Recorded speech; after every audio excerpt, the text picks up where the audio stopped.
All right, everyone. Can you all hear me? Yes, perfect. We'll get started. Welcome.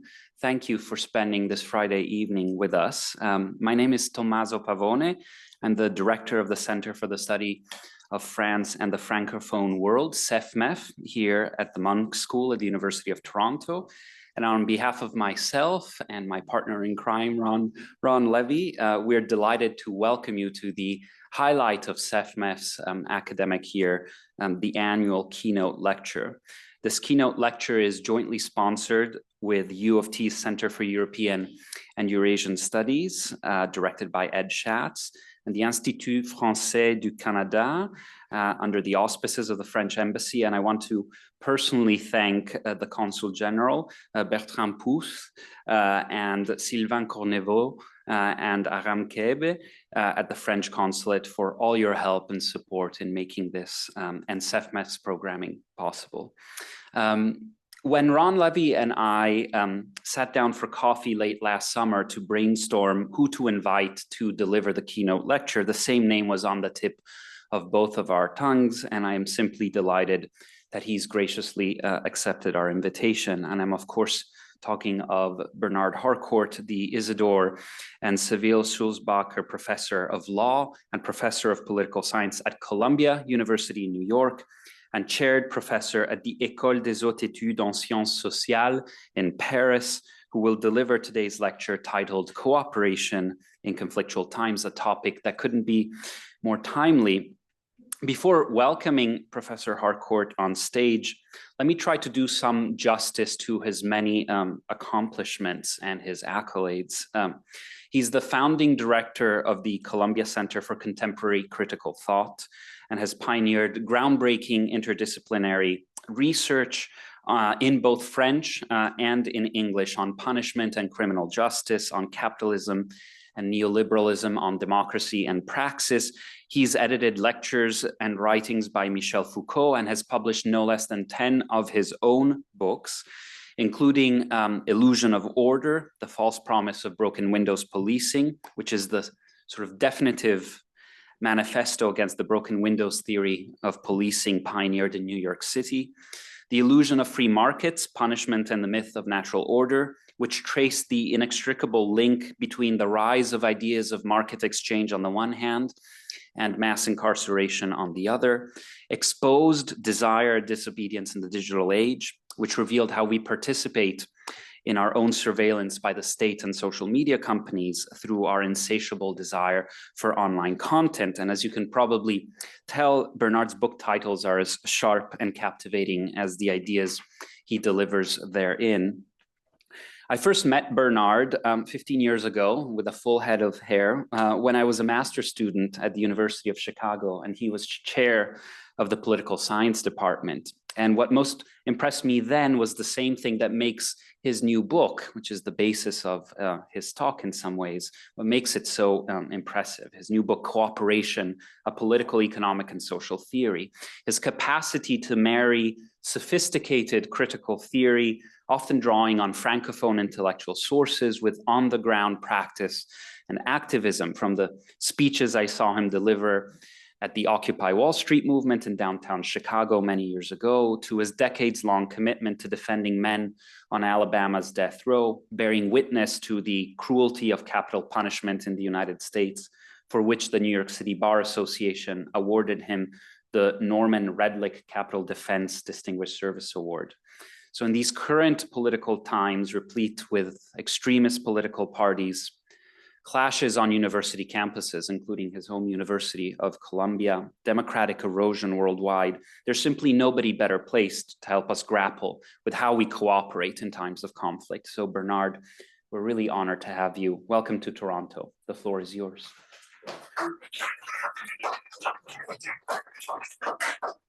Thank you so much for that very generous introduction, Tommaso, and thank you, Ron, as well, for the invitation. Thank you all for coming out. Thank you to the Consul for being here.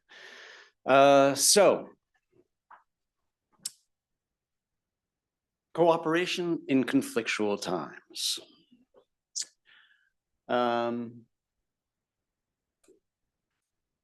It's actually not moving now. It was moving before. Oh, I'm pushing the wrong button. Oh, thank you. Okay, sorry. So, cooperation in conflictual times. The title of the book was supposed to be Cooperism, but my editor feared that the use of the diaresis, that diacritic mark that looks like an umlaut on the second vowel of cooperism and indicates that the second vowel should be pronounced separately from the one preceding it, that diaresis would cause too many problems and hiccups on computers, like what you get a little question mark and a square, a replacement glyph, instead of an accented letter. Why did I start there then? In part because I never had in mind that we need to cooperate all the time, right? This isn't a book about the fact that we need to be cooperative in geopolitical struggles or in all of our interactions. What I had in mind with cooperism is a particular political, economic, and social ecosystem, right, of cooperism, where the production, the consumption, the exchange of goods is entirely rethought along the basis of cooperative ideals, where capital in the form of publicly or privately traded shareholder investment is essentially replaced by stakeholder interests that are shared stakeholder interests, where capital accumulation is extricated from the current system. Of course, this still does not mean that there isn't an important question, which is at what point do we not cooperate? Do we not engage in forms of cooperism and simply coexist in separate spheres, for instance?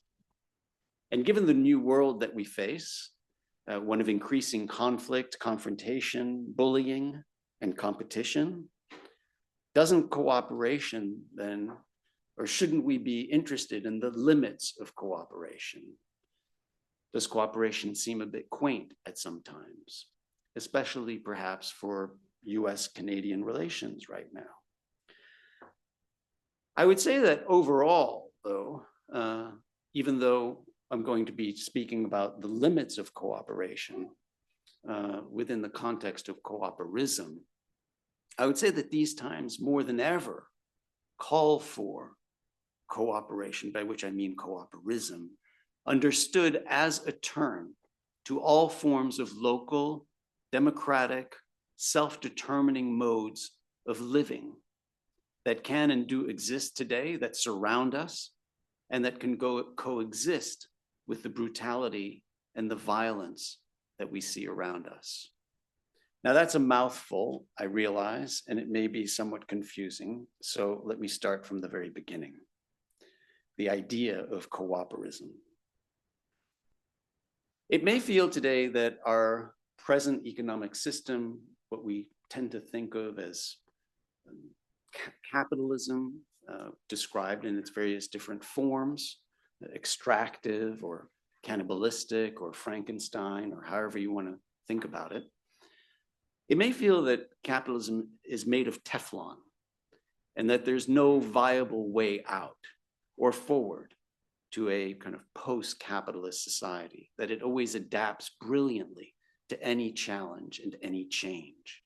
I get that feeling, of course, when I walk around Midtown Manhattan, or when I see the opulence and the power of capitalist accumulation. I feel that way as well when I drive through the countryside of New York State and see all the properties and home ownership and the ordinary life that we lead. I certainly feel that way when I saw the election returns in November 2024 in the United States. Sometimes it even feels that the 20th century that all of the experiments with some alternative forms of social organization were actually maybe just autocratic or totalitarian grabs, like Hannah Arendt suggested when she functionally equated forms of Stalinism with fascism, right, in the origins of totalitarianism. Sometimes the idea of a post-cannibalistic or extractive society seems like a pipe dream. But it's at that moment that I look around and actually see an alternative model all around us, hiding in plain sight. When I look, for instance, at what people have been doing in Jackson, Mississippi, like Kalia Kuno and others who started Cooperation Jackson. Since 2014, Jackson, Mississippi has been the home of one of the most remarkable and inspiring concrete utopias, serving to build a solidarity economy, economic democracy, and autonomy, and Black self-determination. It's called the project Cooperation Jackson, co-founded and directed by a brilliant and charismatic person by the name of Kalia Kuno. Cooperation Jackson is a model of an alternative way of life that has already spawned other projects coast to coast, from Cooperation Vermont in Vermont all the way to Cooperation Humboldt in California.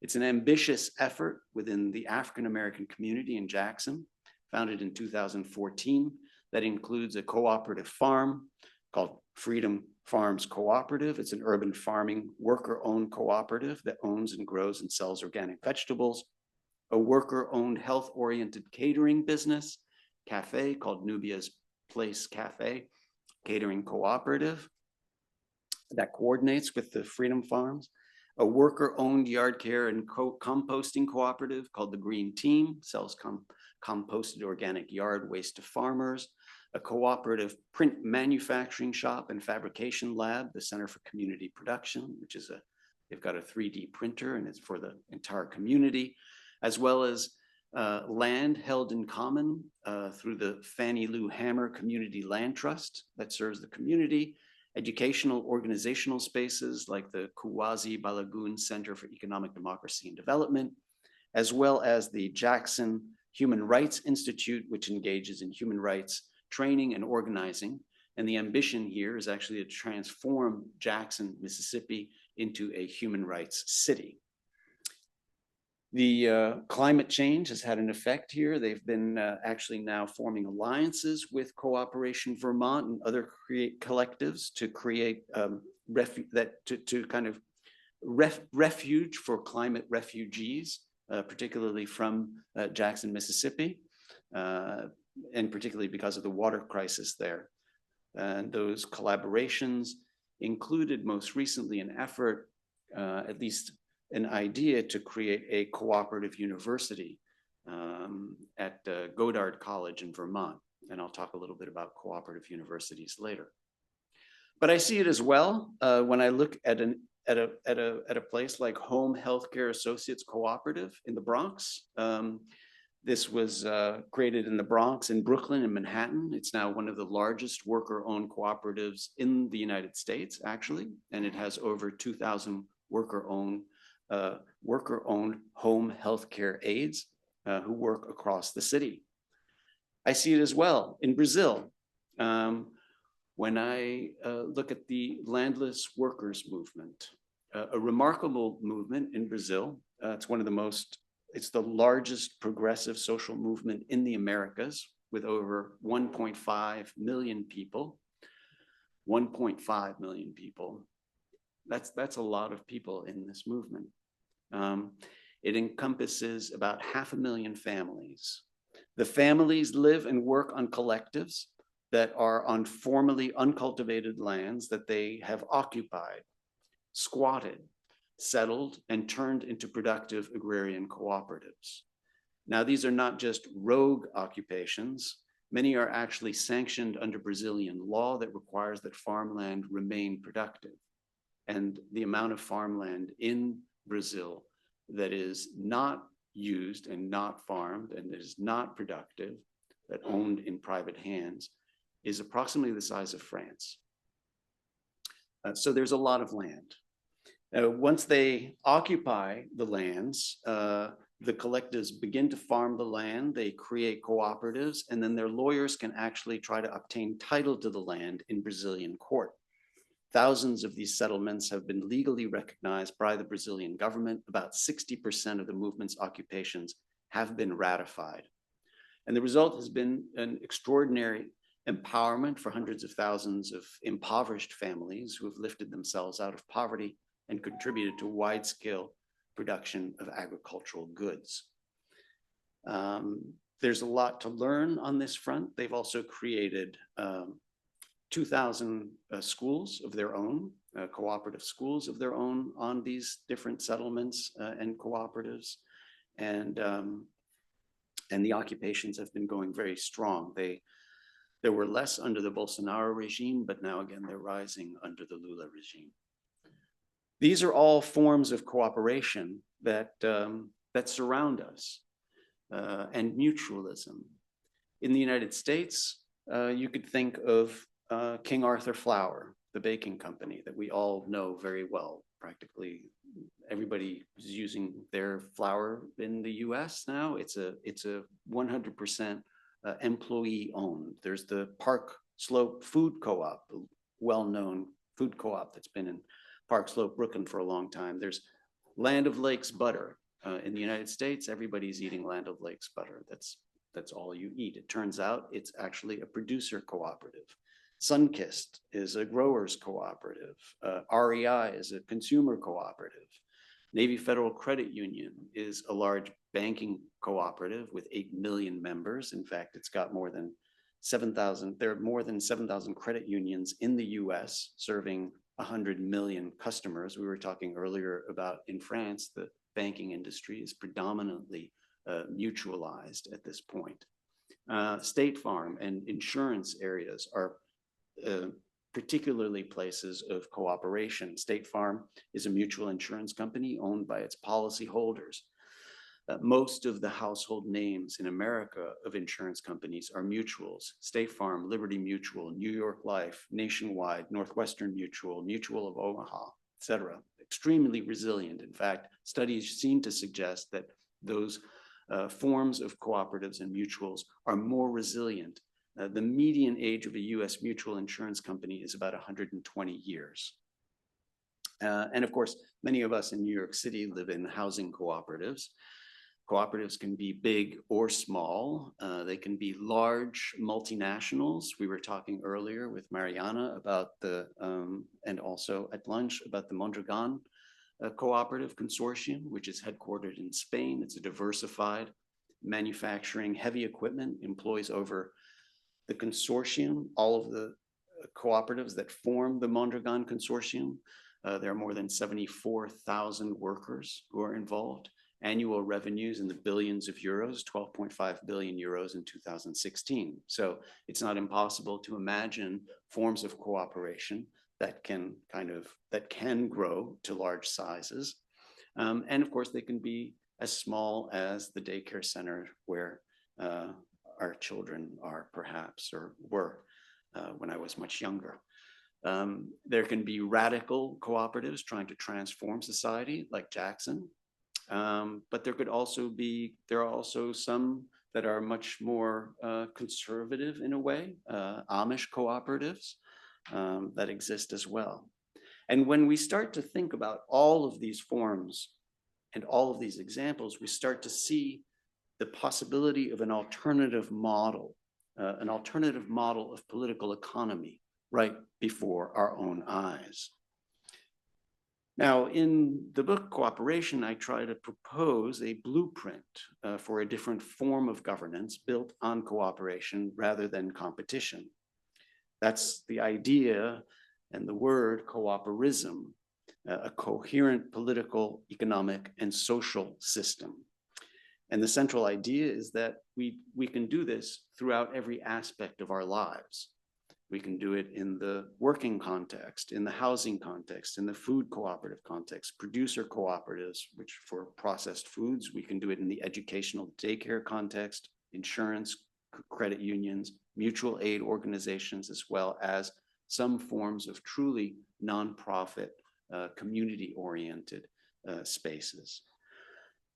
All of these institutions are not new by any means. They've existed for centuries.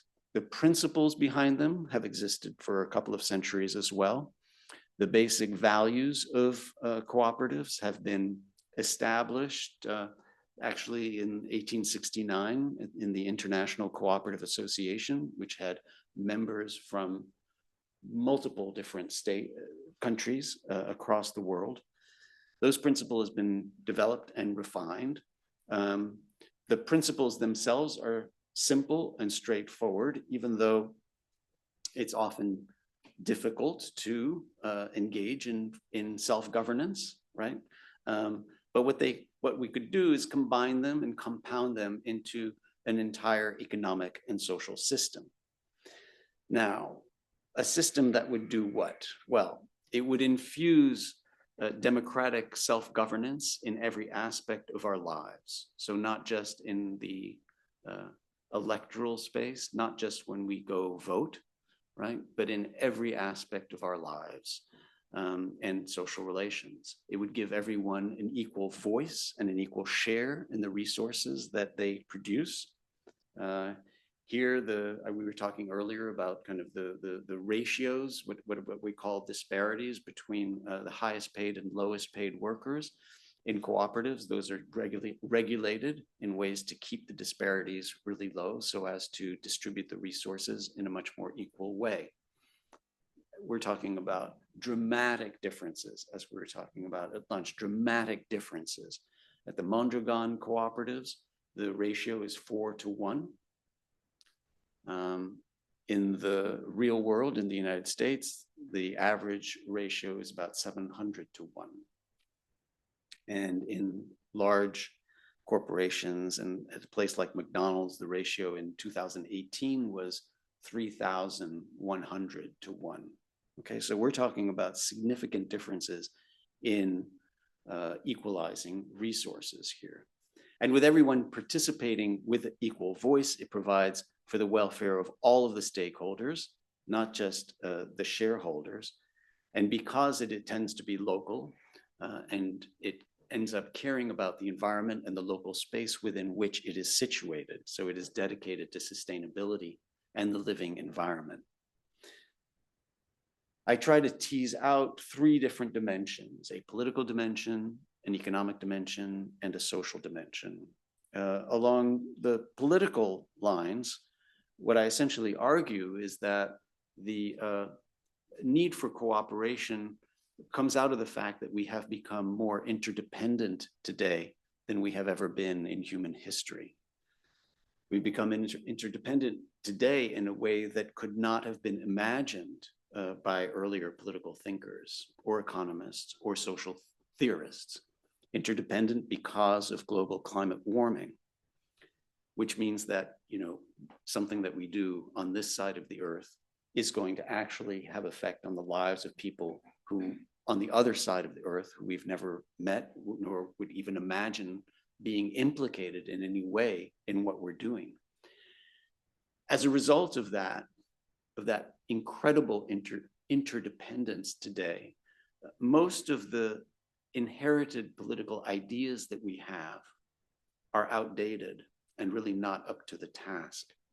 Most of the Enlightenment ideals of individual autonomy, of man mastering nature, of growth maximization, of the wealth of nations, most of those ideals have, in a sense, proven to be deceptive for these times of climate interdependence, if not perilous, in face of the new reality.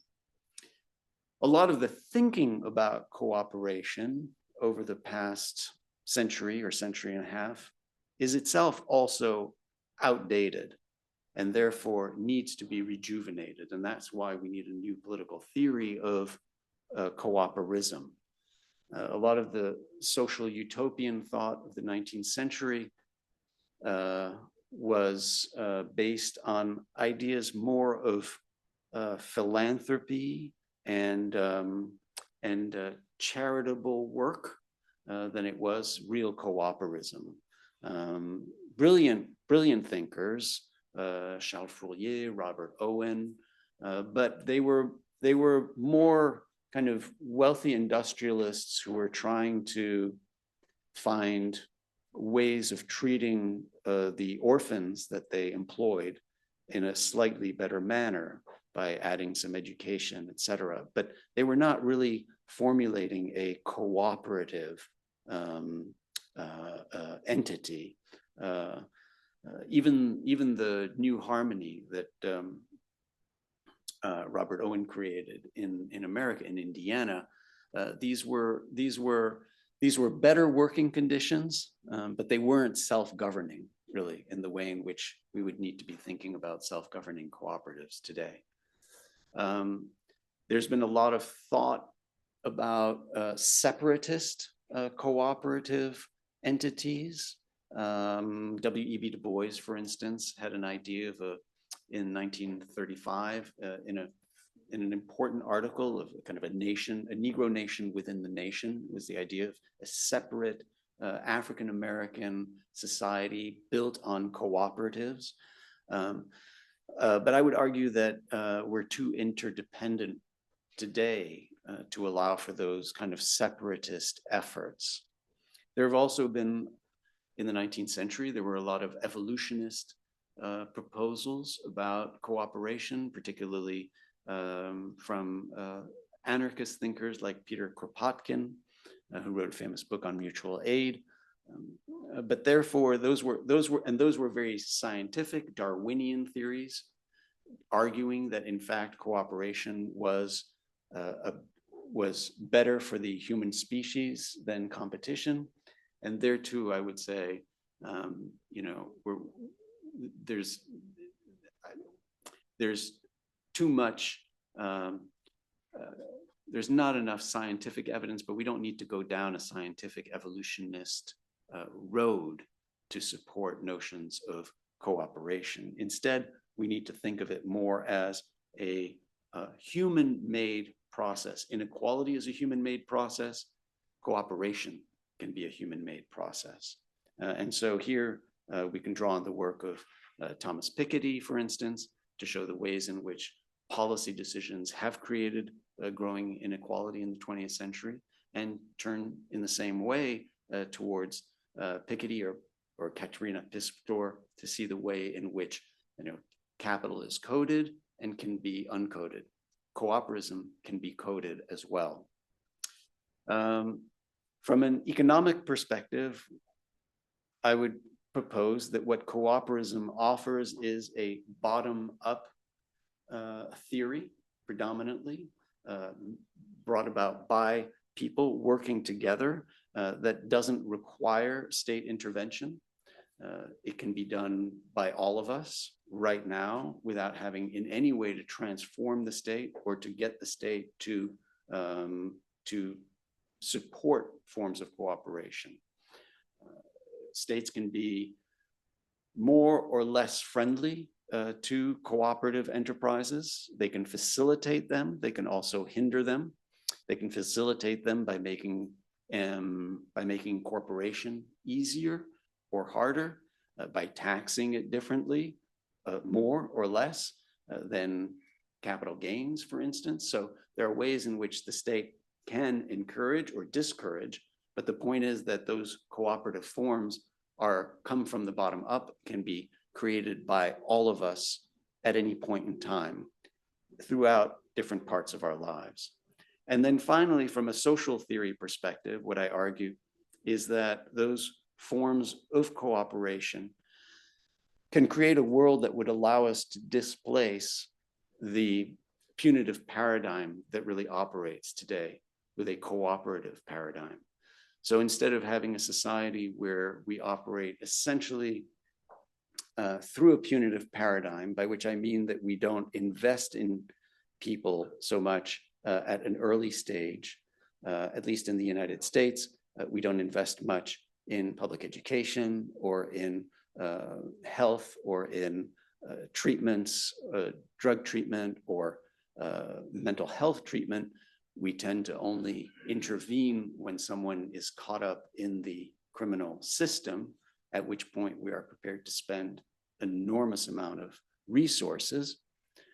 Instead, we could invert that and try and create a cooperative society that provides the support for people so as to then be able to eliminate those mechanisms of punishment. So those are the ideas behind what I call cooperism, or what I also refer to sometimes as cooperation democracy. I think that when you bring it all together, the leading strand is a democratic strand. It's a self-governing democratic strand that could be called democracy, cooperation democracy, in homage to W.E.B. Du Bois, who spoke of abolition democracy. When he was speaking about abolition democracy, what he was suggesting is that emancipation of slavery was not adequate to create a full democratic context within which formerly enslaved persons could become fully equal citizens, right? And the result was, in the United States, the end of Reconstruction and a return to forms of, effectively forms of slavery, with practices like convict leasing or plantation prisons. And what he was suggesting was that if you can't just abolish institutions, you have to create new ones before you deconstruct the old ones. That's the idea of cooperation democracy. It's to create new democratic institutions to replace the punitive ones that we have now. Okay, all right. Now, what the book perhaps did not explore as much, perhaps a lacuna, is what to do at the limits of cooperism, and how to identify when not to engage in cooperative forms. And the question really is, how are those who embrace cooperation and solidarity for their own, how do they deal with non-cooperation, with someone who is kind of opposing them? Now here, I think we can look at some exemplars, and I think some exemplars would be helpful. And I think I want to start here then with Simone Weil, who I think offers a brilliant example of someone who was dedicated to cooperation, but who also understood its limits and its boundaries. So as you know, Simone Weil, throughout the early 1930s, she was working at a philosophical level on the condition of women and men working in factories. It culminated in one of her most important texts, which she called her grande oeuvre, her magnum opus. It was a long-form essay titled Reflections on the Causes of Liberty and Social Oppression, a manuscript that she sent off to the publishers at the beginning of December 1934. Now, she was immersed in those philosophical debates, and she realized that she needed to understand the real world better. So she requested a leave of absence from her teaching. At the time, she was teaching at a lycée, I think it was in Pau. She wrote, "I wanted to prepare a philosophy thesis," she said, "concerning the relationship of modern technique, the basis of large industry, to the essential aspects of our civilization, that is, between social organization and our culture." And she needed a leave of absence from the French government in order to work in a factory, which she did. She obtained a leave. She went to work in 3 different factories in Paris, actually, a Renault plant, Alstom plant, for a 6-month period in 1934 to 1935. The field notes she took during that time are fascinating. They were her Journal d'usine, factory journal, and it documents everything she did, all of her minute tasks, every hour of her work, all of her interactions and exchanges with her coworkers, all the industrial equipment that she used, and all of her meditations and her experiences with her coworkers. And what she found working in the urban factories firsthand was that there could be cooperation. She said at this point, there was only cooperation between the managerial classes, and there wasn't cooperation between the workers. It was difficult, extremely difficult among the workers, especially because they were competing with each other. They were at their workstations. They were paid by the item. They were not paid at an hourly rate. It was very precarious, right? They were doing piecework. They weren't allowed to look at each other. They were kind of treated as thoughtless machines. So she proposed that her quest was for forms of cooperation between the people who were working in the factories. And she proposed a transformation of the factory workplace to extend more autonomy to workers and workshops, to give workers agency and choice about their workload, about their future projects, what they would be working on, to create an environment where the workers understood how their products fit into larger social context, right? She called for concrete instruction at school, explanation of tasks and work product on the job, greater camaraderie, greater autonomy, choice. The idea was for people to be working, understanding what the stakes were, and in that way, she thought they would gain pride in their labor. She also talked about bringing in the families into the workplace so that you would bring in your children to show them what you did, your spouse to show them what you were working on, etc. Now, these were reforms that she was proposing. These were not radical reforms. And she wasn't proposing worker cooperatives. She was actually proposing transformations of the ways in which workers were working in order to create cooperation between the workers. She was very taken by Marx's analysis. She was a keen reader of Marx, but she resisted Marxist notions of revolution, especially. She thought that that was merely bringing the popular masses to their death. And instead of revolution, she really proposed gradual, painstaking transformation of social conditions through the humanization, dignity, and respect for workers that would lead to cooperation. Now, I've never been totally persuaded or entirely satisfied by her proposals, but I don't think that that matters. I do think that making life bearable, possibly even pleasant, as she was suggesting, is an important task, although I wouldn't say that it would be sufficiently large scale to transform the underlying political economy.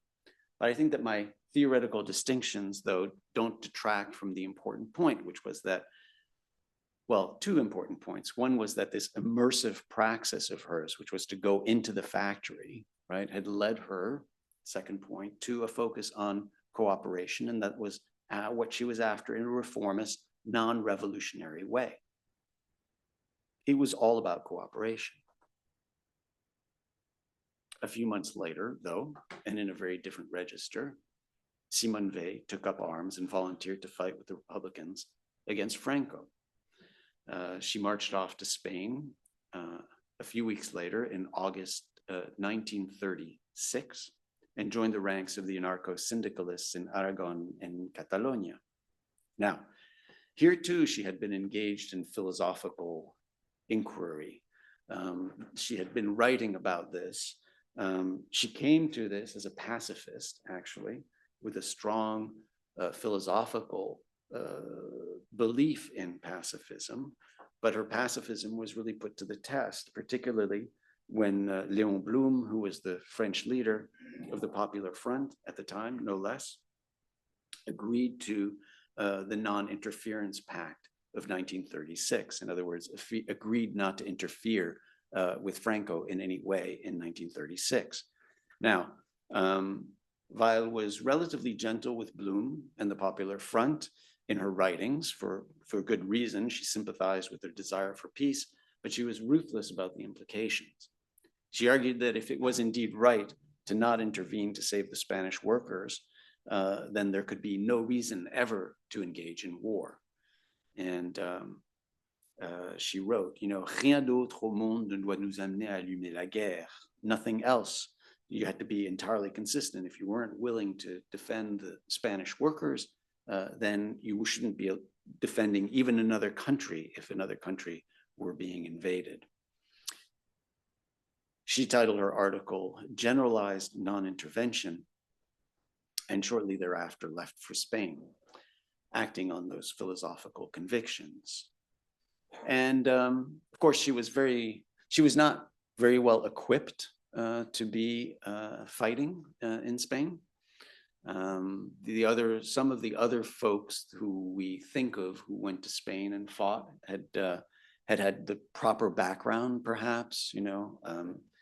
George Orwell had been trained as a police officer in Burma, I believe it was.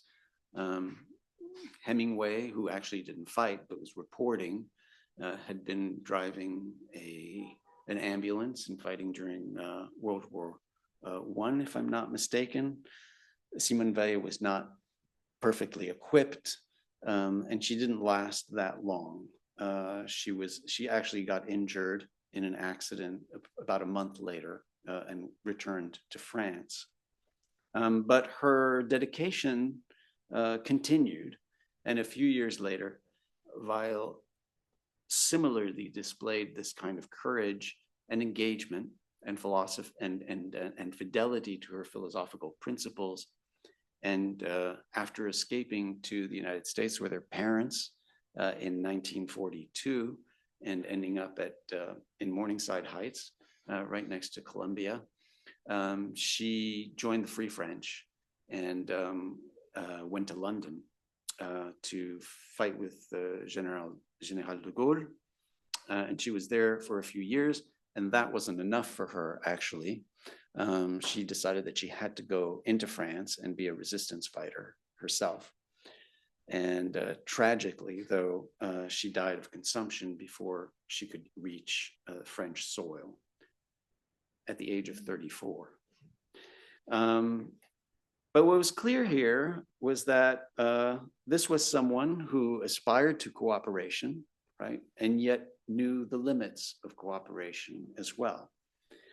And she's not the only one, of course.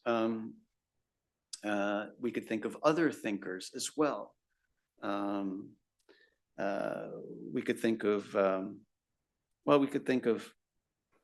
Jean Genet, right? And how he both had a penchant for forms of cooperation, but also saw its limits. We could think of Foucault, perhaps, and the way he worked on the prison and his militancy with the Groupe d'Information sur les Prisons.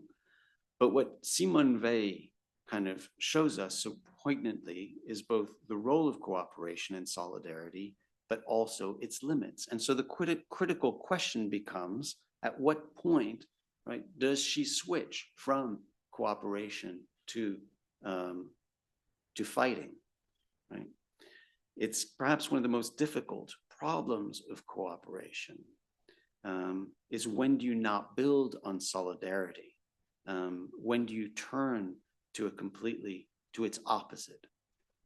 Now, the answer, I take it, cannot be on some purely deontological principle in favor of cooperation. It's not as if we can simply embrace cooperation and therefore kind of pursue it as a deontological ideal. It doesn't seem that we could simply, the problem there would be that it would be hard to find the limit of that particular ideal. It also doesn't seem adequate to have a simple calculus of costs and benefits. That there are certain costs and benefits, and we can say, here it turns out that we should be cooperative or working on cooperism, and here we should be fighting against forms. And it's also hard to just think of it as a strategic decision. From a purely strategic perspective, it seems as if it's easy to come up with tactical or strategic reasons as to why it would be better at the same time either to cooperate or to try and struggle, as I think we see in the present moment very much, right?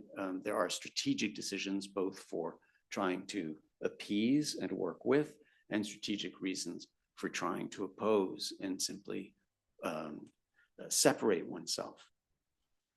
So how could we decide? And here I want to suggest, and nothing of this is in the book, right? So this is all kind of building on the idea of cooperism, thinking about cooperism and its limits, right? Here I want to suggest that I think that we might be able to find some guidance, surprisingly, from the Black Panther Party. Now, when we tell the history of the Black Panther Party today, we often focus on the open carrying of guns and the armed police patrols, which is how the Black Panther Party came to our attention in the United States and came to world attention in the United States. Carrying guns publicly, which was permissible in California at the time, is still permissible in approximately 48 states in the United States of America, as long as the weapons are in public. So you can carry a rifle over your shoulder in Arizona. That's totally legal. But open carrying of guns was perfectly legal at the time. It was very spectacular, of course. That's what brought all of the attention to the Black Panthers, particularly when they entered the State House in Sacramento on May 2nd, 1967. Now, but what receives less attention than the guns is the fact that when the Black Panther Party emerged in October 1966, it came to life with a mission focused on community service and cooperation. It was born with a 10-point platform and a program focused on combating poverty in African-American communities. It came together as kind of like a community service program that had all kinds of cooperative and community-based programs with it. They had, of course, one of the things that's pretty well known is the free breakfast for school children program. That's pretty well known. And in fact, that is a precursor to the fact that we have free breakfast programs throughout America today in public schools. So it was birthed by the Black Panthers. But they had all kinds of other activities. They had free food programs. They had free hospitals. They had Sickle Cell Anemia Research Foundation, free medical research, People's Free Medical Research Health Clinics. They had a free Black Panther Party's free ambulance service, right? What they were trying to do essentially was to provide the services that were not being provided within the Black communities, right? I mean, the reason that they had a free ambulance service was that Black folks in, this was in, I think, North Carolina, the ambulances wouldn't serve the Black community, right?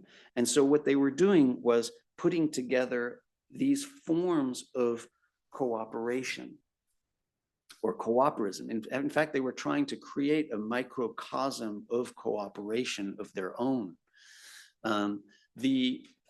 The self-defense program, which was the armed carrying of guns and following the police patrol, was actually a form of cooperism. It was a form of, it was trying to help the people in the street and avoid getting arrested. And that's how Huey Newton started, actually. I mean, it's actually fascinating. I could talk all night about Huey Newton, who's a really interesting character, in part because he uses law for purposes of cooperation. So he would watch police interactions. He would bring his law book, because he was in law school. He would open up the law book and he would read the law of what was going on out loud while the police officer was interrogating or arresting someone, right? It was trying to use law, and of course, the weapons he discovered in the law books that you could open carry. And so that's how the whole, now. So the question is, what is this marriage on the one hand of the gun and the cooperation, right?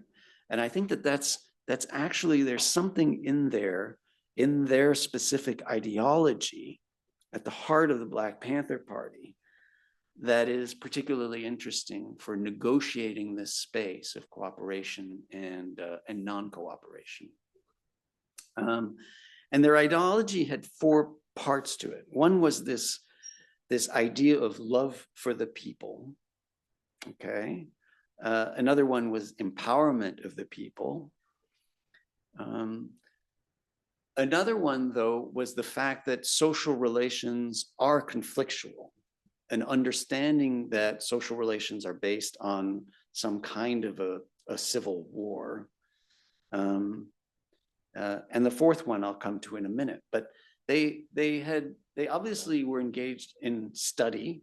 They were reading closely, Fanon's work and others, and they were developing their own unique worldview based on the singular experience of the oppression of Black people in American society. Their approach was revolutionary, or it seemed revolutionary. But I think if we look at these ideas that they had, we might get some guidance. So first, what's clear, of course, is that their conception of cooperation was extensive, right? So they believed first that all people should empower themselves. This wasn't simply a notion of Black empowerment. They also believed that the Chicano community should empower themselves. They also believed that the white poor communities should empower themselves. There are remarkable conversations with Black Panthers in kind of white Confederate spaces where they're talking about empowerment for the folks who are in that room, right? There was an idea that they should infuse political economy, but that everyone should be empowering themselves, their groups. And that is what is, in a way, at the basis of the ideas of self-government that are in cooperism. Okay, the second thing they had was this idea that I mentioned was love of the people. Now, what was the idea of love of the people was that they didn't view the problem as being individuals. What they view the problem as being was the system. They didn't, and so it was, individuals were never supposed to be the enemy. It was the system that they were combating. And so the system that privileged profits over people. They were taking aim at an economic system rather than at individual persons. Now, of course, it's difficult to talk about the Black Panthers in this unified way because there were lots of different people who were involved in the Black Panther Party who acted in different ways. So, I mean, the Black Panther Party, which was predominantly women, by the way, it's important to understand that it's important to understand that what we know about the Black Panther Party is a very distorted picture that was predominantly created by the FBI. But there were far more women in the Black Panther parties than men. The chairperson of the Black Panther Party after Newton was a woman, Elaine Brown, for most of the Black Panther Party's history, etc. Caveat though, so it's difficult to talk about, their ideology as a unified ideology, but there was this idea that people aren't the enemy, instead it's systems, right? Which is a very helpful way, I think, we need to think about at what point do we stop cooperating, okay? Third, this ideology nevertheless rested on an understanding of conflict in society. It was not a notion of a harmonious social relations. It was based on the idea of warfare almost, the idea of the civil war in society, being conflictual, understanding that it's very conflictual. And in this, of course, very similar to some of the ways that other thinkers in the 1970s were thinking about social relations. And then, of course, it's important to understand that they were crushed politically before they were really able to implement any of this. But that the idea was that there comes a time where you can't respond through simply forms of cooperism, and you need to defend yourself instead. They were, of course, this is the kind of the antecedent to the Black Panther was actually the Lowndes County Black Panther Party, 1965, and they were in Alabama, in Lowndes County, Alabama. This was before Huey Newton adopts the idea of the Black Panther. This was a kind of a precursor. The whole idea of the Black Panther was the Panther doesn't attack unless they are cornered. A Black Panther doesn't attack unless they are cornered. And this was the official logo of the Democratic Party in Alabama in 1966. And what the Black Panther, one of the reasons, at least Eldridge Cleaver claims one of the reasons, was the fact that, the Black Panther, right, was able to defend itself, particularly when cornered, against whatever is attacking it, right? And so it's this idea that when they were attacked in a way, they would pounce. This is the image then of the Black Panther responding to the attacking. Now, this is a sketch, an effort to try and understand how we could delimit forms of cooperation. Okay, it's not a fully fleshed out theory, but it's inspired by the ideas of the Black Panther, inspired by these ideas, particularly expressed by a colleague of mine at Columbia by the name of Jamal Joseph, who was one of the Panther 21s and who's a professor at Columbia in the visual arts, in the performing arts. When he speaks about this idea of the love of the people, the enemy is the system and not the people, recognizing the conflictual nature of society, but ready to pounce if you are threatened. I would suggest that that might help us understand how to face bullying or brutal conflict when we face it today, when to imagine when cooperation should end, and when we should turn instead to forms of opposition. And I would imagine that this would be particularly relevant in today's moment, where there is so much bullying and conflict that we have to face in some way, without necessarily falling into the idea that cooperation is good for itself or on its own grounds. And so maybe I'll end here with the idea that we can think of those places where we would put limits on forms of cooperation. So I'm hoping that you will help me think this through in this particular moment of conflictual time. Thanks so much for your attention.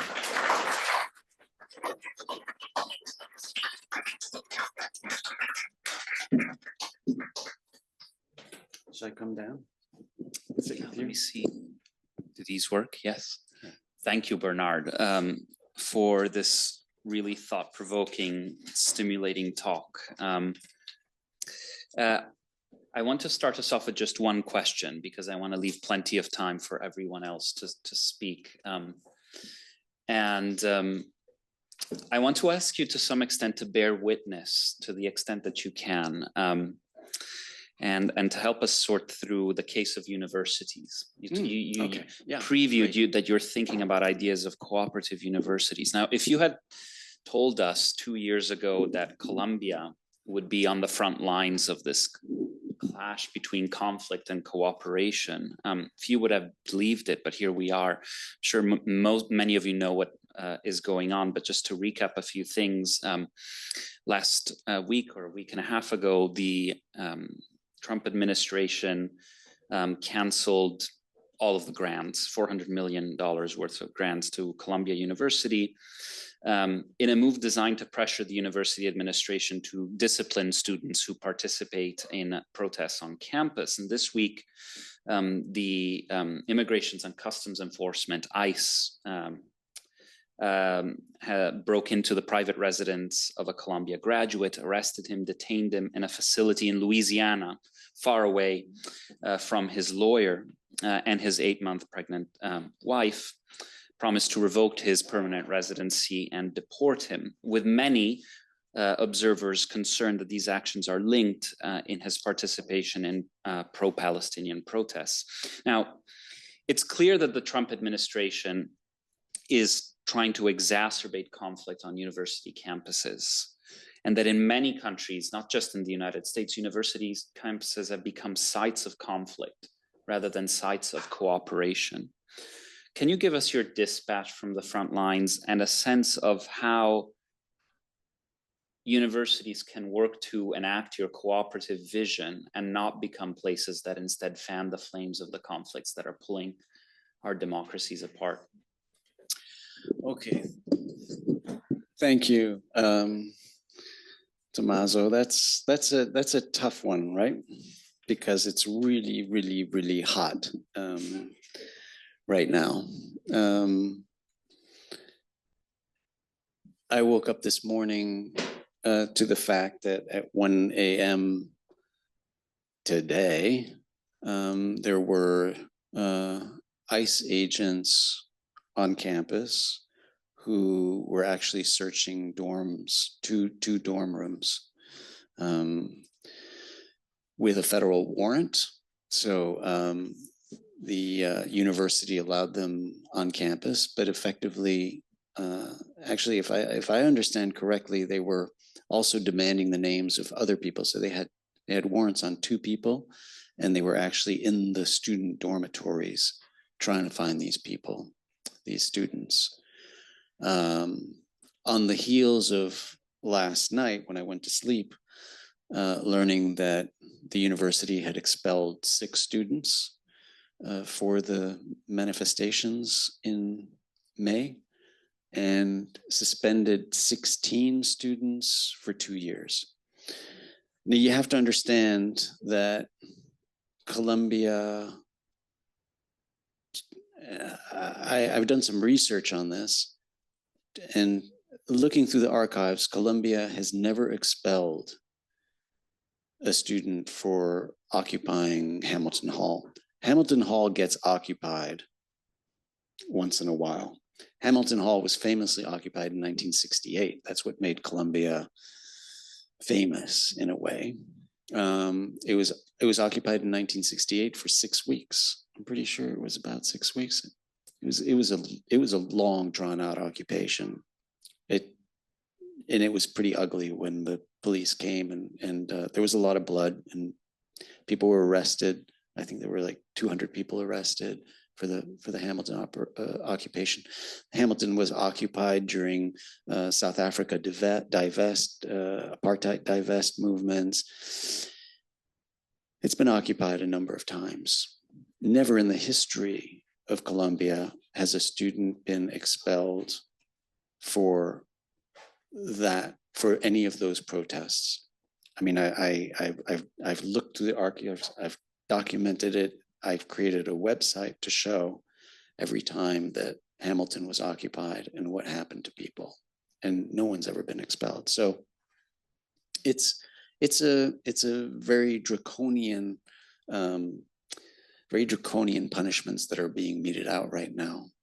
And of course, at the same time, we've lost a lot of federal funding.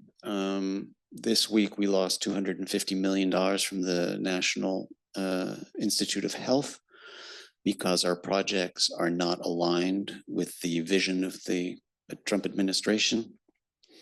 And overall, they've threatened more. I mean, they said they had cut 400.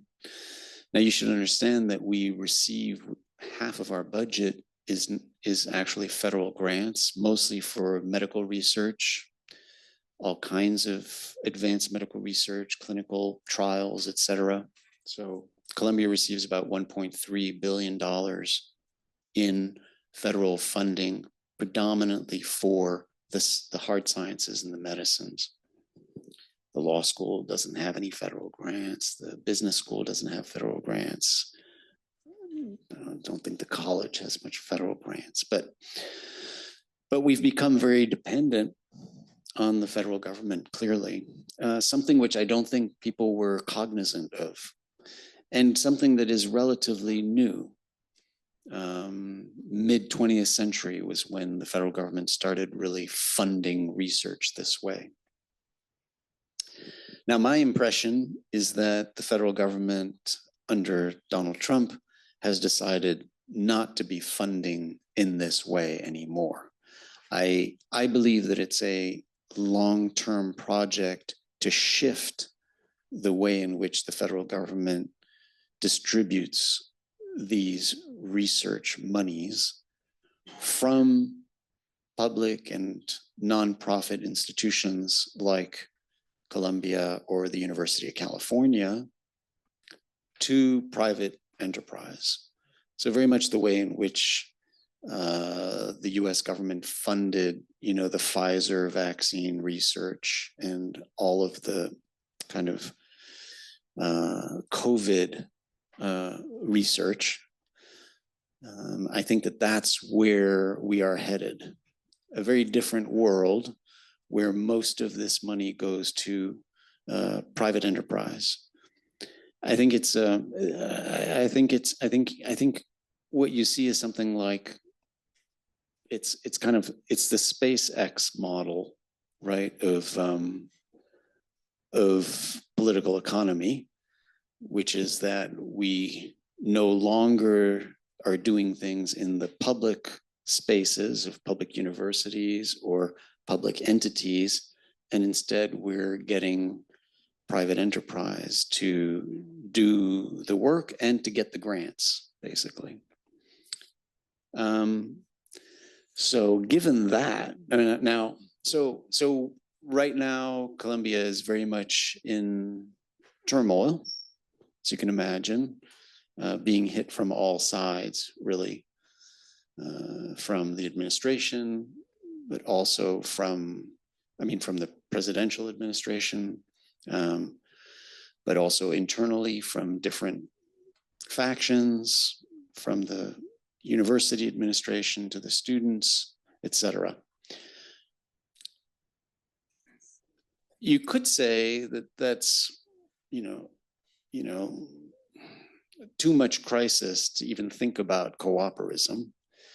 But actually, it strikes me that it's an opportunity, possibly, to think of cooperism as an alternative model to the university today, to the university as it exists today.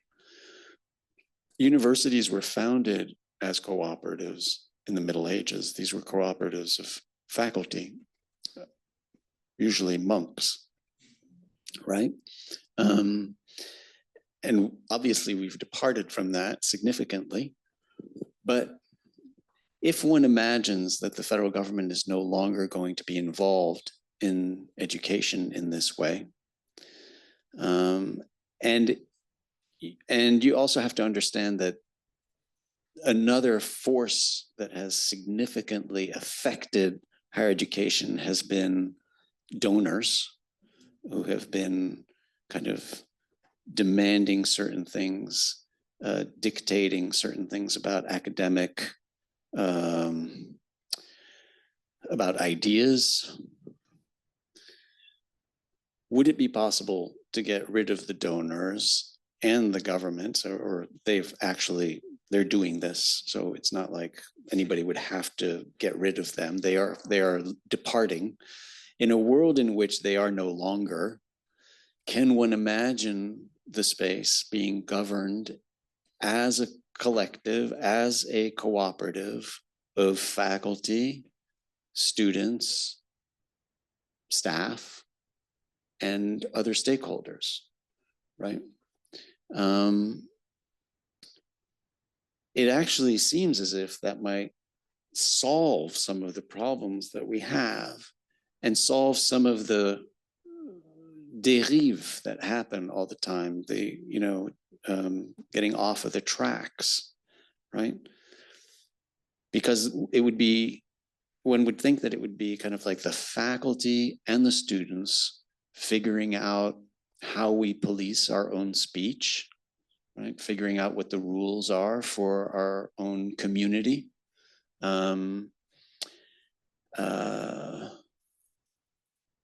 We probably wouldn't be expelling people as much as trying to work together to create a community that functions properly. And so, this actually seems as if it might be an opportunity for these kind of ideas. The problem, as always, is money, right? Can you imagine a system where people, how could we imagine this? I think this is what we need to be thinking about. Could you imagine a system where people become members of this cooperative? Maybe you need, to become a member of a cooperative, usually you have to put in some money. If you want to join the REI, you got to put in $20 to be a member, or whatever. You'd probably need more if you're a student, right? Would it be possible to have some kind of membership over time? If you're in a worker cooperative, usually what happens is you can get a loan from a credit union. That's the way it works in Mondragon.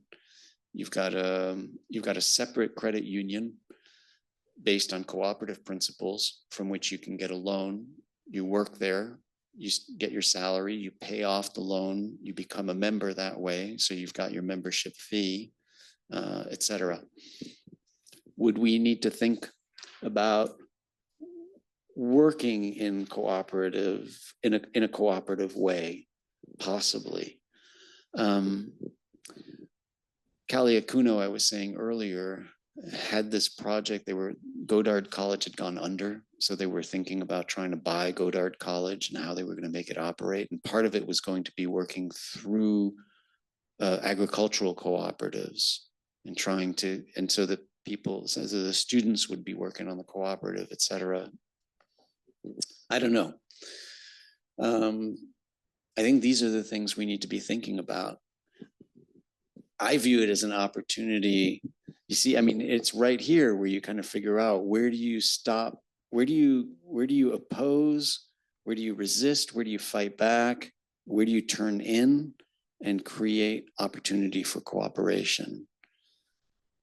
Yeah. Great. Yes, here. I'm just going to pass the microphone. Let's collect, just because of reasons of time, let's collect 3 questions, please. Thank you. And thank you so much. Your presentation was really amazing and very thought-provoking. One comment, one question on your last point with the idea of a co-op is, can I move after to another co-op, or am I stuck there? Just food for thought. But my question is more about, what do you think about an approach like Gandhi of nonviolent resistance? As a different model than the Black Panther, to bring the world more to this idea of cooperism. Do you see that as a way forward?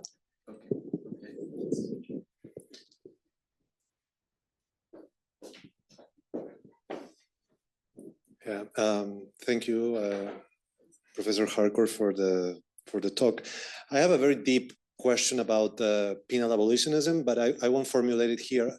Only if you can elaborate on how this paradigm of cooperism interacts with a penal abolitionism perspective, because in the book you frame that cooperation would enable penal abolitionism, that it offers sort of an antidote for many of the pains of imprisonment. But also it can be argued that the punitive paradigm in itself is an antidote, is an obstacle to a future of cooperation. So basically the interaction between those two. Thank you. Okay, great. Let's collect one more here. Professor Harcourt, thank you very much. You've got us all thinking. Didn't you also give us a little bit of maybe an answer that is worth exploring a little bit more? So you didn't entirely reject the idea of the market. After all, the basic idea is that we've got some very difficult in modern society distributive issues, redistributive issues. And the market, when it works, is a way to handle the politics of it, of distribution and redistribution that otherwise might be very difficult. What about the idea of extending, when you started talking about mutual insurance companies, the basic idea of a compromise between the collaborative impulse and the market impulse? If you look at the way a mutual insurance company or a mutual bank in France works, it seems to marry the two concepts pretty well. Doesn't mean it's the answer for everything, but why can't it be the answer for some things that are a little more pragmatic? Let's put it that way. Okay, great. I always try to link questions, but I'm not sure I can link these. So I think I'm going to have to address them separately, if that's okay. I'm sorry. So on nonviolent resistance in Gandhi, yeah, so that's interesting. So yeah, you know, in a way, Simone Weil came from not Gandhian, but from a somewhat nonviolent resistant perspective, you know? And yet, of course, she then, you know, joins military organizations or, you know, military resistance. You know, Gandhi had this famous line that he would rather, if I'm not mistaken, someone's got to track it down, that he would rather that someone be violent than have no courage. Does anyone have the line on them? No? Yeah, it's pretty close to that. It was pretty close to that. It's a stunning line I think in the Sachigara writings, where he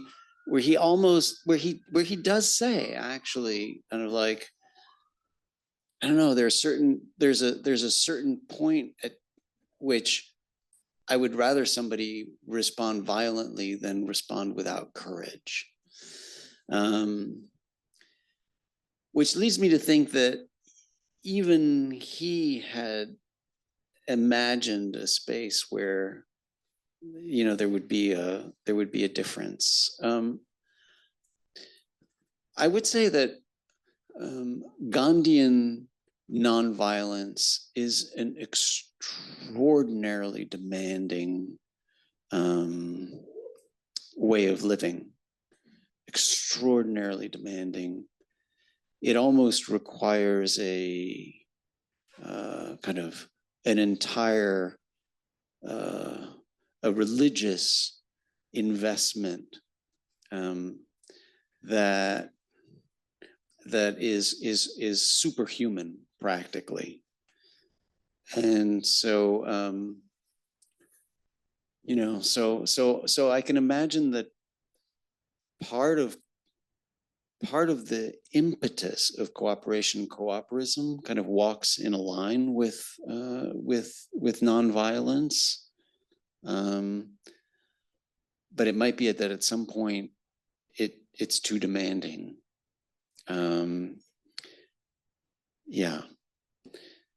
And it also feels as if in terms of the changes that occurred in America in the 1960s, it was kind of helpful to have Malcolm X in addition to Martin Luther King. So I don't know, those are some thoughts. All right, in terms of the abolition of the prison and policing, and so what we call penal abolition and how it works, how does it interact with cooperativism? And we were discussing a little bit of this afternoon. I think my main argument here is that when I talk about the social theory and I propose forms of abolishing the punitive logics of society, it seems to me that that's only going to be possible if we already have put in place some of these cooperative principles, if they're really actually alive and working.